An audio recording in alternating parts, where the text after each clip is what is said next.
va tout de suite aller retrouver Natalia Ruiz-Giraldo, notre envoyée spéciale à Munich. Natalia, le scénario, il est complètement différent de celui du match aller. Absolument, même si une nouvelle fois, ces deux équipes nous ont régalé avec du football de très haut niveau, mais effectivement différent, surtout parce que les deux équipes, elles ont réorganisé leur tactique défensive, ce qui a laissé beaucoup moins d'espace et donc un match qui a été beaucoup plus fermé. On l'a vu finalement, 9 buts à l'aller, 2 buts seulement aujourd'hui ici dans ce stade de l'Allianz Arena et surtout, je vous disais oui, un match beaucoup plus fermé, mais un Paris Saint-Germain qui a plutôt globalement maîtrisé cette rencontre, je vous le disais, défensivement.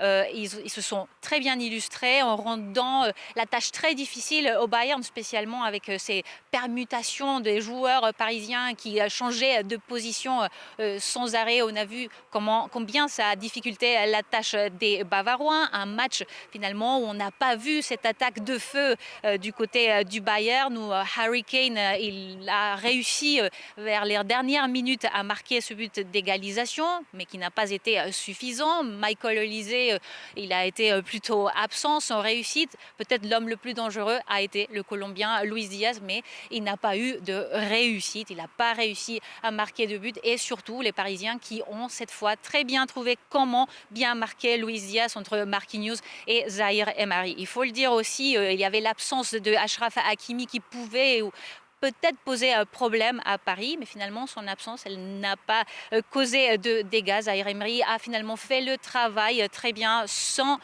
souci. En tout cas, un match donc maîtrisé et finalement, on le disait, beaucoup plus défensif qu'à l'aller. Et preuve de ça, c'est que William Pacho a été élu l'homme du match.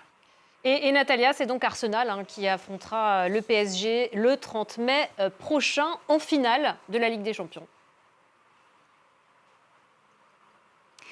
Exactement, et c'est une finale inédite entre Arsenal et le Paris Saint-Germain. Une particularité, il y aura deux coachs espagnols, Mikel Arteta et Luis Enrique, qui vont s'affronter sur l'Arena Puskás de Budapest. Bien évidemment, Arsenal, 20 ans plus tard, revient en finale de Ligue des Champions après avoir battu les Colchoneros hier soir. Et puis, il y a Paris qui a fait une grande performance aujourd'hui avec ce match nul ici, mais qui finalement lui permet d'éliminer le Bayern Munich pour se qualifier à cette deuxième finale consécutive.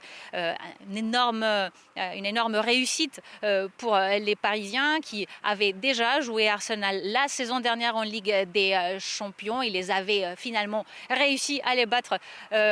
Donc on voit quand même que ça va être un match bien évidemment différent, peut-être un peu plus fermé, peut-être un peu plus défensif, mais finalement on va avoir une finale incroyable. En tout cas, on l'espère, avec les Parisiens qui espèrent remporter cette compétition pour la deuxième fois d'affilée.